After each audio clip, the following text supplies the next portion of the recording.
Hi everyone, I'm Safia from ESQ, and this activity is called What Goes Around Comes Around, where you're going to get the chance to make your very own moving Ferris wheel, using circuits and a pulley system. For this activity, you're going to need a couple materials from home.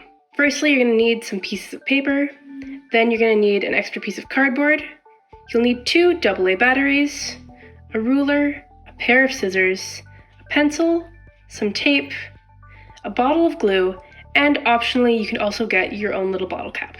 From your kit, you're going to need the following materials: 4 pieces of thin cardboard, 1 piece of thick cardboard, you're going to need a couple skewers, a piece of insulated wire, you'll need a AA battery holder, some elastic bands, a DC motor, and a small switch. So the first thing we need to do to build our Ferris wheel is to build our base and our legs. So for the base of our Ferris wheel, you want to take your extra piece of cardboard and you just want to make sure that this piece is big enough to fit our entire Ferris wheel. Once you have that piece for your base, what you want to do is you want to take your thick piece of cardboard and you want to cut out 2 legs that look like this. These legs should be about 15 centimeters tall and 10 centimeters wide. Once you have them both cut out, you want to glue them onto your base, and you want to make sure that they're about 8 centimeters apart. After you've secured them with a little bit of glue, you're going to take one of your skewers and you're going to poke a hole through the top of each and attach them like so. Don't use any glue to attach this part yet, as we're going to have to take the skewer out later. So you should end up with a base looking like this. So the next thing you're going to do is take your thin piece of cardboard and cut out 2 identical octagons. Each of these octagons should be about 10 centimeters in diameter, and once you have them cut out, you're going to carefully poke 8 holes into your octagon. So you want these holes to be about 1 centimeter away from each corner, and you want them to be big enough for a skewer to fit through. Once you have all of your holes in both your octagons, you're going to take a couple skewers and you're going to cut them up into small 5 centimeter pieces. You're going to need about 8 of these little skewer pieces. Now that you have your skewer pieces in your octagon, what you're going to do is you're going to stick the pieces through the holes on the edge of your octagon and secure them with glue. So you should end up with something like this.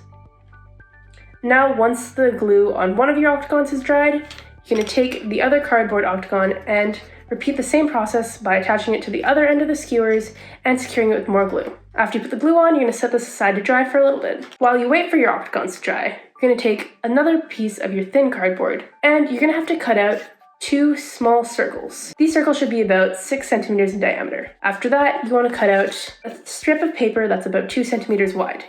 We're going to use these for our pulleys in the next step. Once your octagons are done, you want to make sure that you poke a hole through the center of both octagons that's big enough to fit a skewer as well. So to create the pulley part of our Ferris wheel, we're going to be using that cardboard circle and our piece of paper. So what you're going to do with your piece of paper is you're going to use some glue and attach it so it makes a little circle like this that's the same size as your cardboard circles. Once you have your paper circle completely secured, you're going to use some glue and you're going to glue it so it's sandwiched between your 2 cardboard circles. Once the paper is in between the 2, you can use some tape to secure it a bit more, and you should end up with a pulley wheel similar to this one. After you have this wheel, you're going to take a skewer, poke a hole through the center of each cardboard circle, like this.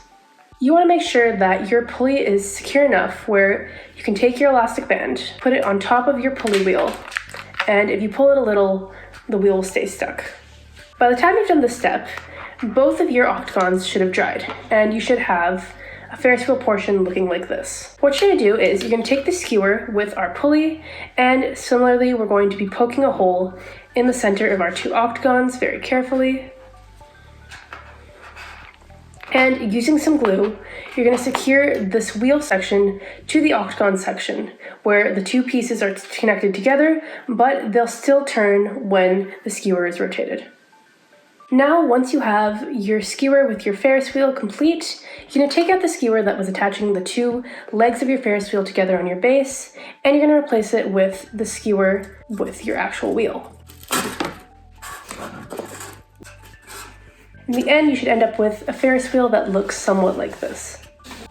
So the next portion of our activity is the circuit portion. So what we're going to do is we're going to take our AA battery holder. We're going to first follow the black wire, and we want to attach the other end of that to one of the small prongs on a DC motor. After you've done that, you're going to follow the red wire attached to our battery holder and attach it to one of the prongs onto our switch. Once you have the battery holder attached to the other components, you're going to take your other piece of insulated wire and use it to connect your switch and your DC motor together.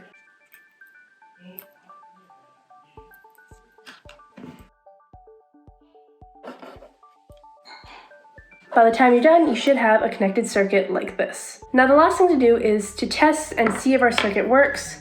And we're going to do this by taking our two AA batteries and putting them inside of our battery holder.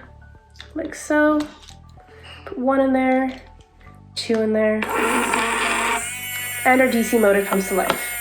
We can test it farther by switching it on and off with our switch. So for our next step, we're going to use our cardboard and a little bit of tape to create a small stand and attach it to our base.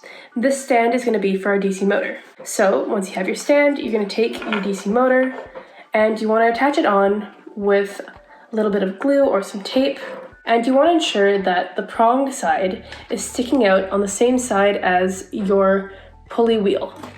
Finally, once you have your DC motor attached to your little stand, you can either use a bottle cap with a hole poked into it, or you can glue a couple pieces of cardboard together and poke a hole through them like I did, and you want to attach that to the end of your DC motor. Finally, you're going to take an elastic band, wrap it around your pulley wheel, and stretch it so it's wrapped around your DC motor, and then you can finally test it and watch your Ferris wheel spin. And ta-da! Now you're finally ready to create your own Ferris wheel system. Good luck, and I'm excited to see what you all make.